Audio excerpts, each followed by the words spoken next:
There are very few places in our country where you can speak the truth. At home, you cannot speak the truth because your parents get upset. At school or college, you cannot speak the truth because your marks will be reduced. At your office, you cannot speak the truth because promotion will be affected. Therefore, I think we can come to platforms like these and speak the truth and go away.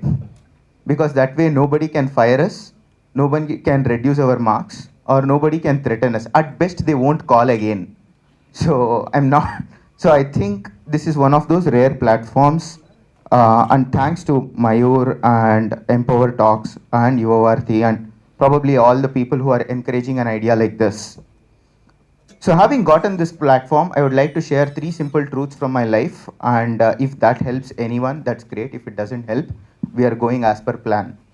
Our country kind of derives pleasure out of this, okay, by kind of pitching us against each other and then selecting a winner and then showing to the society that he is an inspiration. In my entire life, one of the most abused words that I heard is the word called inspiration. In our country, this is what is the definition of inspiration. Inspiration means this: you will suffer. You will suffer. They will tell you you will suffer. But look at that person. He also suffered and he overcame that suffering. Therefore, you also suffer. You will overcome that suffering. For me, that is not an inspiration. In fact, it angers the hell out of me when someone actually comes down and says, especially in front of a kid who is disabled, a parent comes down and says, చూడు ఆ అబ్బాయిని కాలేజ్కి వెళ్ళి కష్టపడి చదువుకున్నాడు కదా, తను కూడా సఫర్ అయ్యాడు కానీ అన్నీ ఓవర్కమ్ చేసి అంత దూరం వెళ్ళాడు కదా, నువ్వు కూడా సఫర్ అవ్వు, నువ్వు కూడా అలా చేయని. True inspiration is not about overcoming the suffering in the same way that another person overcame. True inspiration to me is asking, why is a person suffering? Why is actually a person suffering? To me, inspiration is not going back to college and telling people with disabilities as to how they should go ahead and climb the 3 stairs to college. 3 stairs to college. It's about me asking, why should there even be stairs? Why can't there be an elevator in college? Because inspiration is the energy that you use in order to drive a positive change. An inspiration that kind of forces people to undergo the same suffering that you are going through is actually nothing but, it's not even an inspiration, it's probably like a sort of an egoistic pride that you want to share with the society. And somehow our society kind of imbibes that value into you.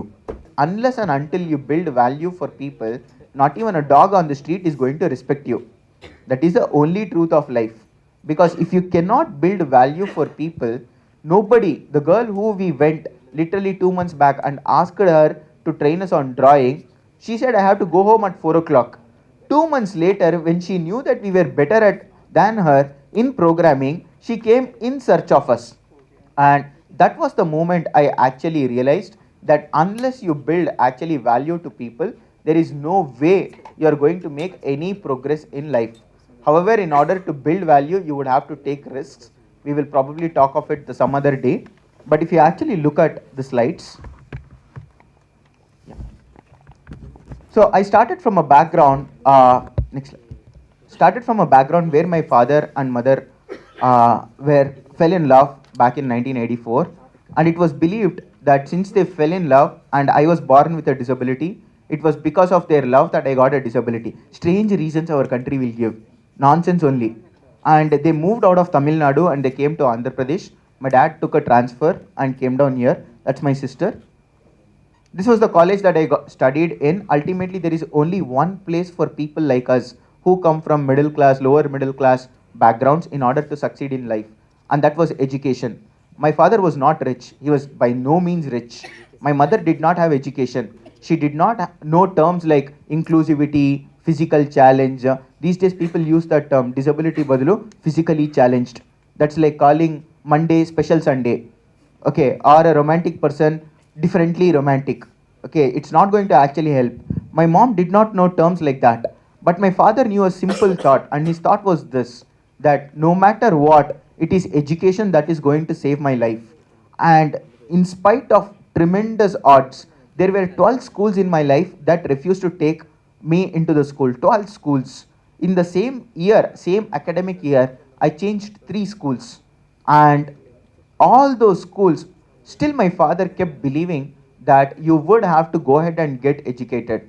And he used to attend annual exams only to ensure that I could go ahead and write those 3 hours of exams in peace and pass that academic year out. And in 10th class, I wrote my final exams as a private student. And then I scored 361 marks, and not even a single college actually wanted to take me. He didn't have the money to put me into corporate colleges.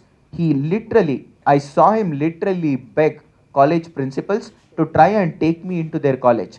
Finally, one man accepted, and if you go back, when I secured state first in the engineering entrance exam and 942nd rank overall, plus 979 in the intermediate, the chief minister himself called me and gave me a gold medal and an academic scholarship. Thankfully, this college went on to give me an admit, uh, and later on, I happened, once you are on merit, once you have the merit, in our country, the only challenge comes till when you are around 18 to 19 years of age. Only till then the system can torture you. After that, everything runs on merit.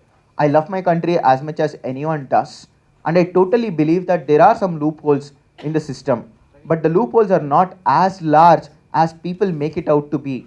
I was totally out of the system for close to 18, 19 years of my life. And then when I made a comeback, the system could not deny me a seat in a great college. The college could not deny me a great education. I made great friendships. For every villain in your life, there will be two great heroes who will constantly inspire you. If I'm here today, it was because for 4 years of my life, two of my friends carried my bag over 3 floors without even me asking. And for 4 years, they carried my bag across the floors. They walked slowly so that I could go ahead and have company. They inspired and encouraged me every time I topped a semester exam. And they believed that more than my disability, I stand for a particular sort of value system. And thanks to them and being inspired by them, I went on to go ahead and pursue my master's degree abroad. And then I made a fantastic video on how people with disabilities get fantastic facilities out in the US, and that it is infrastructure that is actually the real disability and not the human disability. When I made that video and put it on YouTube, two people watched, me and my friend. Okay, actually nobody cares. And I got really irritated, and my friend said, India does not work that way, Sai. We have to do something really big, really big. And that was the moment we decided that we will go ahead and skydive. Why did we want to skydive? I'll close with the simple thought. The concept of disability in India is unfortunately associated with karma. People believe that if you perform bad karma, then you will end up with disability. And that concept actually comes from the Bhagavad Gita. The same Bhagavad Gita also tells you that life is made up of 5 elements: sky, earth, water, fire, and air. And only a person with complete ability can experience all the 5 elements. So I decided, fine, let us try and disprove, take the courage to disprove Lord Krishna out here and show out that even with a disability, I can go ahead and experience all the 5 elements. So for sky, we picked up skydiving. In an emotional moment, we actually paid $500 to skydive. We jumped because we paid, because once you pay $500, you might as well jump from the plane. That is how the system again tunes you to think. For Earth, next slide. Next slide. Go ahead, next slide.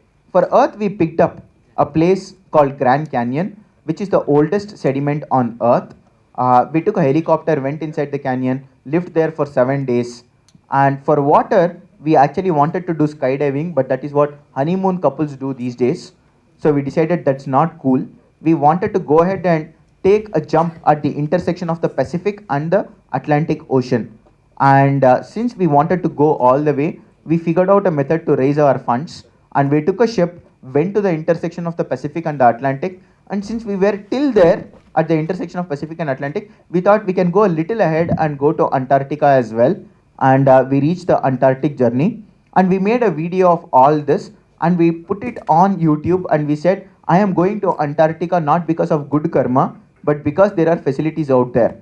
I skydived not because Lord Krishna put karma there. I skydived because there are good facilities, good infrastructure. I was a person who, when I went to Goa, people refused to take me on a paragliding event. Whereas when I went to US and skydived and went to Antarctic, took a helicopter and could do various things, I realized the real disability that a person has is not what he faces biologically, but it is what the system forces on him infrastructurally. I put this message out across.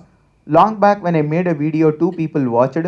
The same video, when I actually put it in a different way, Amir Khan shared it on YouTube and then invited over for Satyamev Jayate. And literally today that video has close to about 2 million views. And later on, I realized that our country works in a certain way, and as long as you build value, there will be a time where impact will come on its own. Thank you so much for the opportunity to present this.